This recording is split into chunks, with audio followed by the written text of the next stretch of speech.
یہ انداز جو ہے بڑا ایک چیلنجنگ سا انداز ہے، اور اس کا بھی جو پس منظر ہے پہلے آپ اس کو سمجھ لیجئے۔ نفسیاتی طور پر انسان کو اپنی خطا کا احساس ہو گیا، یہ بھی احساس ہو گیا جو میرا فرض تھا میں ادا نہیں کر رہا ہوں، مجھے ادا کرنا چاہیے، لیکن اب شیطان اگلا حربہ آزماتا ہے۔ دیکھو ابھی فلاں کام پڑا ہے، ابھی فلاں کام ہے، ابھی بیٹیوں کے ہاتھ پیلے کرنے ہیں، ابھی یہ کرنا ہے، ابھی بچے تمہارے چھوٹے ہیں، ابھی تمہارے بیٹوں کی تعلیم کا مرحلہ ہے، میاں ہو جانا ٹھیک، بعد میں سارے تقاضے مطالبے پورے کر لینا، پہلے یہ ذمہ داریاں تو پوری کرو۔ یہ حقوق العباد ہے بھائی، حقوق اللہ سے بڑھ کر ہے، یہ حقوق العباد ہے، اس کے لیے لگے رہو، پوری اپنی توانائیاں قوتیں صرف کرو، مال بناؤ، پیسہ کماؤ، تاکہ یہ ساری ذمہ داریاں ادا ہوتے رہنا۔ بعد میں ٹھیک ہے ذرا فراغت حاصل ہو جا، پھر تم سب اپنے آپ کو، اپنی پوری توانائیوں کو، اپنے پورے وقت کو اللہ کے لیے لگا دینا۔ یہ ہے تاخیر اور تعویق، اس کا حربہ شیطان کا، یہ سب سے بڑا۔ کر لیں گے بھائی، کر لیں گے، کوئی نہیں، ابھی ذرا جلدی نہیں، ابھی فلاں کام ہے، فلاں فرائض ہے، فلاں ذمہ داریاں ہیں، ذرا ان سے نمٹ لوں، پر اگر میں ریٹائر ہو جاؤں سروس سے تو پھر میں سارا اپنے آپ کو لگا دوں گا۔ وہ ریٹائرمنٹ کرتے ہیں اس وقت جب آپ کے اندر رہتا ہی کچھ نہیں، اگر آپ کے اندر کچھ رہ جائے تو وہ چھوڑیں گے آپ کو، وہ ساری توانائیاں تو گئی، اب تو آپ کھوکھلا ایک ڈھانچہ لیے پھر رہے ہیں، آپ کے اندر صلاحیت اور قوت کہاں ہے اب؟ لہذا یہ سارے دھوکے شیطان کے ہیں۔ اس میں ایک چیلنجنگ انداز میں علم یعنی وقت آیا نہیں ہے ابھی اہل ایمان کے لیے، کس چیز کا انتظار کر رہا ہے؟ جو جیسے ہی خیال ہو جائے کہ واقعی یہ فرض ہے، فوراً لبیک کہو۔ تم نے اگر کسی بھی پہلو سے تاخیر اور تعویق کا راستہ اختیار کیا تو یہ شیطان کے پھندے میں گرفتار ہونے کا وہ راستہ ہے اصل میں۔ وہ شیطان پھر چھوڑے گا نہیں، پھر وہ اسے آپ کو اپنے فتراک کا نخچیر بنا لے گا، اپنے تھیلے میں شکار کی حیثیت سے، جیسے کہ آپ تیتر بار کے تھیلے میں ڈال لیتے ہیں شکار کر کے، اس کے فتراک کے نخچیر بن کر رہ جاؤ گے، پھر آگے نکل نہیں سکو گے۔ یہ تاخیر اور تعویق جو ہے، یہی ہوا تھا غزوہ تبوک میں۔ حضرت کعب ابن مالک رضی اللہ تعالیٰ عنہ نے، وہ بھی ان 3 صحابہ میں سے تھے جو سچے صادق الایمان صحابہ تھے، لیکن غزوہ تبوک میں نہیں گئے۔ حضور نے واپس آ کے جو لوگ نہیں گئے تھے ان سے جواب طلبی کی، لہذا منافقین تو آئے، اللہ کی قسم ہے، خدا کی قسم ہے، یا رسول اللہ میں اللہ کو گواہ کر کے کہتا ہوں یہ تھا، یہ تھا، یہ تھا، یہ سبب تھا، میں نہیں جا سکتا۔ حضور فرماتے تھے مسکراتے، اچھا جائیے تشریف لے جاؤ، کوئی پکڑ نہیں۔ یہ آئے جب کعب ابن مالک تو حضور کے چہرے پر مسکراہٹ تھی، تنزیہ مسکراہٹ۔ آپ فرمائیے آپ کیوں نہیں گئے، کیوں نہیں گئے تھے ہمارے ساتھ؟ عرض کیا حضور میرے پاس بھی زبان ہے، میں بھی جھوٹ بول سکتا ہوں، لیکن آج میں جھوٹ بول کر آپ کی گرفت سے، آپ کی سرزنش سے اپنے آپ کو بچا لوں گا، لیکن قیامت میں کیا کروں؟ خدا کی قسم جتنا صحت مند میں اس زمانے میں تھا اتنا صحت مند کبھی نہیں رہا، یعنی کوئی بیماری مجھے آج نہیں لاحق نہیں تھی، اور جتنا فارغ البال میں اس زمانے میں تھا، ہر چیز میرے پاس تھی، اتنا فارغ البال میں کبھی نہیں رہا۔ لیکن حضور میرے نفس نے مجھے پٹی پڑھائی کہ حضور تو جائیں گے نا 30,000 کا لشکر لے کر، تو اس کی تو ایک خاص رفتار ہوتی ہے، تیز رفتاری سے تو نہیں جا سکتا، اور تمہارے پاس ہے بڑی مضبوط تکڑی اونٹنی ہے، تمہاری جو ناقہ ہے تمہاری وہ تو بہت جو ہے قوت والی ہے، لہذا ابھی 2-3 دن چلنے دو لشکر کو، پھر تیزی کے ساتھ دوڑا کر اپنی اونٹنی کو جا کے مل جانا۔ ہر روز صبح مجھے یہی نفس جو ہے پٹی پڑھاتا رہا کہ اچانک ایک دن میں نے محسوس کیا کہ اب تو چاہے میں کتنا ہی تیز دوڑ لوں آپ کے ساتھ نہیں مل سکتا، بس میں رہ گیا بیٹھ، اب جو صدا دوں۔ یہ ہے تاخیر و تعویق۔ انہیں سزا دی گئی، مقاطعہ، کوئی شخص اس سے بات نہ کرے۔ 3 صحابہ کا معاملہ ہے، یہ سورہ توبہ کے اندر تفصیل سے آیا ہے، اور صحیح بخاری کی طویل ترین احادیث میں سے پڑھنے کے قابل ہے کہ انہوں نے کیسے بیان کیا اپنے پورے معاملے کو۔ یہ نفس کیسے دھوکہ دیتا ہے؟ ابھی چند دن اور مدینے کے اندر اپنے نخلستان کی ٹھنڈی چھاؤں کے اندر آرام کر لو، چند دن اور، بھائی جانا ہے، بہت دور جانا ہے، تبوک جانا ہے، کوئی یہ 2 دن میں تو نہیں پہنچ جائیں گے حضور، پھر دوڑ کر پکڑ لینا، ساتھ چل مل جانا۔ یہ دھوکہ شیطان کا، یہ دھوکہ نفس کا، یہ ہے الم یأن للذین آمنوا ان تخشع قلوبہم لذکر اللہ وما نزل من الحق۔ یہ سب کچھ تم نے 15 آیتیں اگر سورہ حدید کی پڑھ کر بھی تم نے اپنی گردن نیچے کر کے اپنے دل کو نہیں ٹٹولا تو اور کون سی ہدایت آئے گی، کہاں سے آئے گی؟ 15 آیتیں سورہ حدید کی پڑھ کر بھی تو کیا ابھی وقت نہیں آیا اہل ایمان کے لیے؟ کس کا انتظار ہے؟ کس چیز کا انتظار ہے؟ الم یعن للذین آمنوا ان تخشع قلوبہم لذکر اللہ وما نزل من الحق۔ کیا وقت آنے گیا اہل ایمان کے لیے کہ ان کے دل جھک جائیں اللہ کی یاد میں، اور جو کچھ حق میں سے نازل ہوا، ما نزل من الحق، یہ پورا قرآن الحق، اس میں سے جو یہ آیات نازل ہوئی ہیں یہ تم نے ابھی سن لی ہے، پڑھ لی ہیں، اس کے سامنے بھی دل نہیں جھکیں گے تو کب جھکیں گے؟ اس پر بھی اگر دل نہیں پگھلے تو کب پگھلیں گے؟ اس پر بھی اگر دل میں کوئی عزم اور ارادہ پیدا نہ ہوا کہ اپنی جان لگا دینی ہے، کھپا دینی ہے، ان صلاتی و نسکی و محیایا و مماتی للہ رب العالمین، اس پر بھی نہیں ہوا تو کب ہوگا؟ اور کون سی ہدایت آئے گی؟ فَبِأَيِّ حَدِيثٍ بَعْدَهُ يُؤْمِنُونَ، اس قرآن کے بعد اور کون سی چیز کے یہ منتظر ہیں جس پر یہ ایمان لائیں گے؟ الم یعن للذین آمنوا ان تخشع قلوبہم لذکر اللہ وما نزل من الحق۔ اور جیسا کہ میں نے تمہیدی جو میرا بیان تھا ان صورتوں کے بارے میں، اس میں عرض کیا تھا ان میں اہل کتاب سے خطاب نہیں ہے، اہل کتاب کو نشان عبرت کے طور پر پیش کیا گیا۔ دیکھو مسلمانوں، تم سے پہلے بھی ایک امت تھی، معمولی امت نہیں تھی، وہ امت جسے قرآن سند دے رہا ہے 2 دفعہ سورہ بقرہ کے اندر صرف، یا بنی اسرائیل اذکروا نعمتی التی انعمت علیکم وانی فضلتکم علی العالمین، اے بنی اسرائیل یاد کرو میرے اس احسان کو جو تم پر ہوا، میں نے تمہیں تمام جہان والوں پر فضیلت دی تھی۔ وہ قوم، وہ امت، امت موسیٰ، اس امت کو کتنی کتابیں دی گئی، تورات انہیں دی گئی، زبور انہیں دی گئی، انجیل انہیں دی گئی، امت تو ایک ہی ہے۔ یہ حضرت مریم اسرائیلی نہیں تھی کیا؟ تو چاہے باپ حضرت عیسیٰ کا کوئی نہیں ہے لیکن وہ حضرت مریم کے بیٹے ہیں، اسرائیلی، یہ اسرائیلی نبوت ہے جو چلی آ رہی ہے، حضرت موسیٰ اور ہارون سے شروع ہوئی ہے 1400 برس قبل، اور حضرت عیسیٰ اور یحییٰ پر آ کر ختم ہوئی ہے۔ یہ سلسلہ نبوت کا، سینکڑوں نبی آ گئے 1400 برس میں، تو آپ اندازہ کیجئے اتنی بڑی امت، لیکن اس کا حال کیا ہوا؟ وَلَا يَكُونُوا، دیکھو نہ ہو جائیں یہ اہل ایمان بھی كَالَّذِينَ أُوتُوا الْكِتَابَ مِن قَبْلُ، ان لوگوں کے مانند جن کو کہ کتاب دی گئی تھی ان سے پہلے، فَطَالَ عَلَيْهِمُ الْأَمَدُ، تو جب ان پر ایک طویل مدت گزر گئی، فَقَسَتْ قُلُوبُهُمْ، تو ان کے دل سخت ہو گئے۔ اس کا نقشہ کھینچا گیا سورہ بقرہ میں، ثم قست قلوبکم فہی کالحجارۃ او اشد قسوہ، دیکھو اے بنی اسرائیل، اے یہودیوں، اس کے بعد تمہارے دل سخت ہوتے چلے گئے، بدکاری سے، غلط کاری سے، دنیا پرستی سے، شہوت رانی سے، زر پرستی سے دل سخت ہوتے چلے جاتے ہیں۔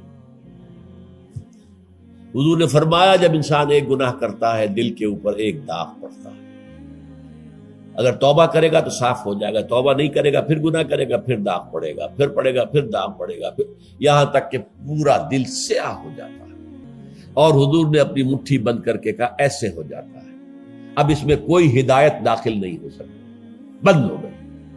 اور جب یہ تھیلی بند ہوئی پھر اللہ کی مہر لگ گئی، ختم اللہ علی قلوبہم وعلی سمعہم طبع اللہ علی قلوبہم، اللہ نے مہر لگا دی ان کے دلوں کے اوپر۔ یہ مرحلہ آتا ہے کہ جب کہ فرمایا اب تمہارے دل پتھروں کے مانند، بلکہ او اشد قسوہ، پتھروں سے بھی زیادہ، فَإِنَّ مِنَ الْحِجَارَةِ لَمَا يَتَفَجَّرُ مِنْهُ الْأَنْهَارُ، پتھر تو ایسے بھی ہوتے ہیں جن میں سے چشمے پھوٹ بہتے ہیں. وَإِنَّ مِنْهَا لَمَا يَشَّقَّقُ فَيَخْرُجُ مِنْهُ الْمَاءُ، چٹانوں میں ایسی بھی ہوتی ہیں شق ہو جاتی ہیں ان میں سے پانی نکل آتا ہے. وَإِنَّ مِنْهَا لَمَا يَهْبِطُ مِنْ خَشْيَةِ اللَّهِ، چٹانیں ایسی بھی ہوتی ہیں اللہ کے خوف سے گر پڑتی ہیں.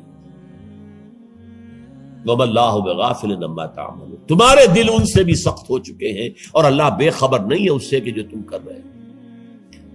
آج اس امت پر بھی تو 1400 برس گزر گئے، کتنا عرصہ گزرا ہے، اور آج وہی خواہشات ہیں. ہم تو امت محمد میں ہیں صلی اللہ علیہ وسلم، وہ تو شافع محشر ہے، وہ تو ہر امتی کو بخشوا لیں گے تب جا کر راضی ہوں گے. اللہ راضی کرے گا انہیں، وہ راضی اسی وقت ہوں گے جب ہر امتی کو بخشوا لیں گے. سیاں بے کوتوال اب ڈر کاہے کا؟ جب ہمارے سیاں ہمارے شوہر کہہ لے کوتوال بن گئے تو مجھے کس کا ڈر ہے؟ کوتوال ہی کا ڈر ہوتا ہے نا کہ وہ پکڑے گا. سیاں بے کوتوال اب ڈر کاہے کا؟ یہ ہے وہ چیز، امانی، دل کا امانی سیغفر لنا، ہمیں تو بخش دیا جائے گا، ہماری تو شفاعت ہو جائے گی. بھائی کچھ بھی ہے، ہم کلمہ گو تو ہیں، کچھ بھی ہیں، محمد کے نام لیوا تو ہیں صلی اللہ علیہ وسلم. لیکن یہ قرآن مجید میں یہی ان کا قول نقل کیا گیا تھا. یہود نے کہا تھا نحن ابناء اللہ واحباؤہ، ہم تو اللہ کے بیٹوں کے مانند ہیں، اس کے بڑے چہیتے ہیں. تو اللہ نے کیا جواب دیا؟ فلما يعذبكم بذنوبكم، پھر اللہ تمہیں سزائیں کیوں دیتا رہا ہے؟ یہ نبوکدنضر کے ہاتھوں تمہیں کیوں پٹوایا؟ ہیکل سلیمانی کیوں برباد کروایا؟ یہ تم 100 برس تک اسیری میں رہے، بیبیلونیا میں، بابل میں، عراق میں، کیوں؟ تمہارا دوسرا جو تھا ہیکل بنایا تم نے، وہ بھی سن 70 میں گروا دیا ٹائٹس کے ہاتھوں. 1,33,000 ایک دن میں قتل کیے اس نے، ٹائٹس نے 1,33,000 یہودی یروشلم کے اندر ایک دن میں قتل کیے. اندازہ کیے پچھلی صدی میں 60 لاکھ یہودی جرمنوں نے ختم کیے، 6 ملین. اور ان کو اب بھی یہی کر رہا ہے، we are the chosen people of the lord, ہم تو اللہ کے پسندیدہ بندے ہیں. یہی حال اس امت کا ہے. ہسپانیہ سے ایسے نکالے گئے کہ ایک بچہ تک نہیں بچا. تاتاریوں کے ہاتھوں کروڑ قتل ہوئے. یہ سب کچھ تمہارے ساتھ ہوا کہ نہیں؟ کروسیڈرز کے ہاتھوں تمہاری پٹائی کم ہوئی تھی؟ 88 برس تک بیت المقدس عیسائیوں کے قبضے میں رہا تھا کہ نہیں؟ تو غور کیجئے، دلوں کو نرم کیجئے، اور دلوں کو نرم کرنے کا ذریعہ بھی قرآن ہے. یا ایھا الناس قد جاءتکم موعظۃ من ربکم، موعظہ واعظ کہتے ہیں اس کو جو دل کو نرم کرے، اس میں رقت پیدا کرے. رقیق کہتے ہیں پتلی شے کو، رقیق مادہ، رقیق مادہ. دل سخت ہو جائے اسے نرم کرنے کی ضرورت ہے. اس کے لیے واعظ بھی سب سے بڑا قرآن. الم یان للذین آمنوا ان تخشع قلوبهم لذکر اللہ وما نزل من الحق ولا یکونوا کالذین اوتوا الکتاب من قبل، تمہارے سامنے موجود ہے. فطال علیہم الامد، پھر ان پر ایک مدت جب گزر گئی، فقست قلوبهم، تو ان کے دل سخت ہو. البتہ یہاں ایک واقعہ میں اور عرض کر دوں. ایک دل کی سختی وہ تھی جو یہودیوں کی ہو گئی تھی، یا ہم میں سے بھی بہت سو کی ہو چکی ہے. لیکن ایک اور دل کی سختی بھی ہوتی ہے، وہ اپنے احساس کی شدت کی بنا پر. یہ معاملہ حضرت ابوبکر کے ساتھ پیش آیا رضی اللہ تعالی. ان کے عہد خلافت میں ایک وفد آیا باہر سے. انہیں جب قرآن کی آیات سنائی گئی تو ان کی آنکھوں سے آنسو بہہ نکلے. حضرت ابوبکر نے فرمایا ہاکذا کنا حتی قست القلوب، ایسے ہی ہم بھی ہوتے تھے، قرآن سنتے ہی، قرآن پڑھتے ہوئے ہمارے آنکھوں سے آنسو جاری ہو جایا کرتے، یہاں تک کہ ہمارے دل سخت ہو گئے. معاذ اللہ، معاذ اللہ، یہ شدت احساس ہے۔ یقیناً یہ ہوتا ہے جب آدمی عادی ہو جاتا ہے تو وہ کیفیت نہیں رہتی۔ میں نے اللہ کے فضل و کرم سے 6 حج کیے، لیکن جو کیفیت پہلے حج کی تھی وہ پھر کبھی نصیب نہیں ہوئی۔ ویسے بھی یہ تھا کہ اس وقت تک ابھی اتنا ہجوم نہیں تھا۔ سن 62، اب آج سمجھیے 42 برس گزر چکے، تو اس وقت کا اور تھا معاملہ۔ اب جو ہے وہ ہجوم جو ہے وہ اس میں کبھی انسان کو اپنے اندر جھانکنے کا، کہیں تنہائی میں بیٹھ کر یاد کرنے کا موقع نہیں ملتا، لیکن وہ تھا۔ لیکن ویسے بھی بات یہ ہے کہ ایک آدمی، اب جو لوگ وہاں رہتے ہیں مکے میں رہنے والے، ان میں سے اکثر کو ہم دیکھتے ہیں وہ خانہ کعبہ کا، اس اصل چوکور گھر کا بھی کوئی ادب نہیں کرتے۔ وہ تو ہر وقت ان کے نگاہوں کے سامنے عادی ہو گئے۔ تو ایک شکل یہ ہوتی ہے کہ جو ایک تعامل کثرت کے ساتھ جب ایک بات ہو رہی ہو تو پھر اس کی وہ تاثیر نہیں رہتی۔ تو فرمایا فقست قلوب، حضرت ابو بکر کا بھی وہ احساس کی شدت جو تھی، جیسے حضور نے فرمایا انہ لیغان علی قلبی، میرے دل پر بھی کبھی کبھی حجاب سا طاری ہو جاتا ہے۔ معاذ اللہ، کیسا حجاب؟ اب اس حجاب کے لفظ سے دھوکہ نہ کھا جائیے کہیں۔ ایک حجاب میرا اور آپ کا ہے، ایک حجاب محمد رسول اللہ صلی اللہ علیہ وسلم، کہ وہ جو اللہ کی طرف توجہ کی انٹینسٹی ہے، انٹینسٹی اس میں تھوڑی سی کمی بھی ہو گئی تو اسے آپ حجاب سے تعبیر کریں۔ ہمیں تو وہ کیفیت ہی میسر نہیں ہو سکتی، لیکن اس انٹینسٹی کے اندر، یہ لفظ انٹینسٹی انگریزی کا بار بار بول رہا ہوں، اس کی شدت، لیکن شدت کے لفظ کے اندر جو ہے وہ اتنا مفہوم نہیں آتا جتنا انٹینسٹی کے لفظ میں۔ وہ انٹینسٹی جو ہے اس میں ذرا سی کمی ہوئی، حضور پریشان ہو گئے۔ وَإِنَّهُ لَيُغَانُ عَلَىٰ قَلْبِي وَإِنِّي لَأَسْتَغْفِرُ اللَّهَ 70 مَرَّةً فِي كُلِّ يَوْمٍ، اور ہر روز میں 70 مرتبہ استغفار کرتا ہوں اللہ کے جناب۔ تو کیا آپ گناہ کرتے تھے؟ معاذ اللہ۔ یہ ذرا سی اس توجہ کی شدت میں، انٹینسٹی میں ذرا سی کمی ہوئی، اسے بھی آپ حجاب سے تعبیر کرتے ہیں۔ تو یہی ہے مفہوم حضرت ابو بکر کے اس قول کا۔ لیکن ایک ہے قساوت قلبی، معصیت کی وجہ سے، دنیا پرستی کی وجہ سے، نفس پرستی کی وجہ سے، زر پرستی کی وجہ سے، شہرت پرستی کی وجہ سے، اقتدار پرستی کی وجہ سے، یہ پرستشیں جو ہے یہ جو دل کو سخت کرتی ہیں تو وہ پتھر اور چٹان سے زیادہ سخت ہو جاتا ہے۔ ثم قست قلوبکم فہی کالحجارۃ او اشد قسوہ وان من الحجارۃ لما يتفجر منه الانہار وان منها لما يشقق فيخرج منه الماء وان منها لما يهبط من خشیۃ اللہ وما اللہ غافل عما تعملون وکثیر منهم فاسقون۔ اب ان میں سے اکثریت جو ہے وہ فاسقوں اور فاجروں پر مشتمل ہے۔ کیا یہی کیفیت آج کی مسلمان امت کی نہیں ہے؟ کیا عظیم اکثریت فساق و فجار پر مشتمل نہیں؟ کیا عظیم اکثریت حرام خور نہیں ہے؟ کیا عظیم اکثریت جھوٹی نہیں ہے؟ نفاق کی تینوں علامتیں، اذا حدث کذب وَإِذَا وَعَدَ أَخْلَفَ وَإِذَا اؤْتُمِنَ خَانَ۔ حضور نے فرمایا منافق کی 3 نشانیاں ہیں، جب بولے جھوٹ بولے، وعدہ کرے خلاف ورزی کرے، امین بنایا جائے، امانت رکھوائی جائے، خیانت کرے۔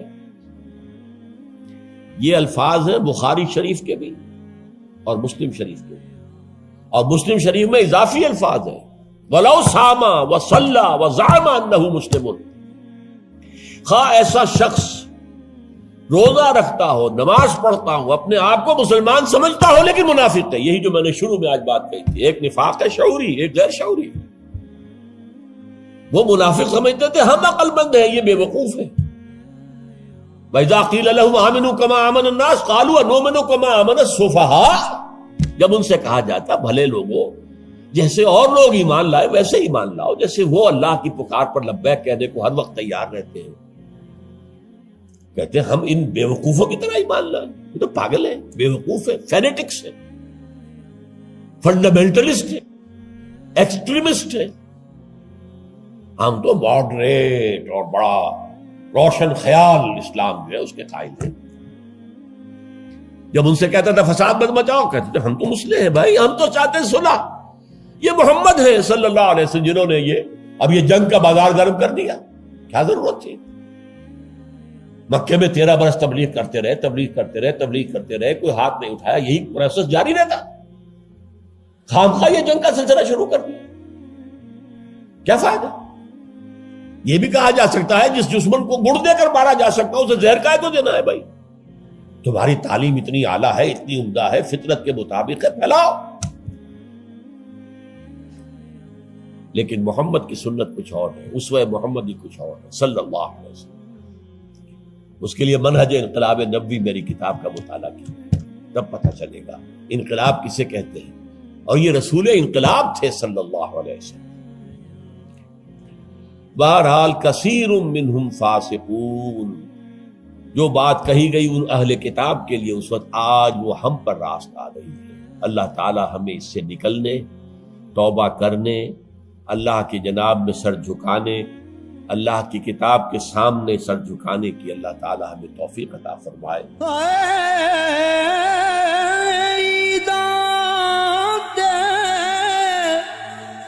شب رات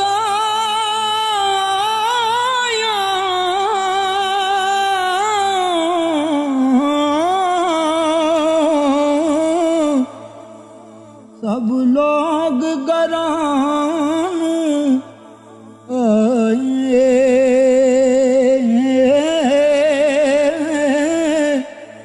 او نہیں آئے او پرت محمد جو آپ ہتھیں دفنا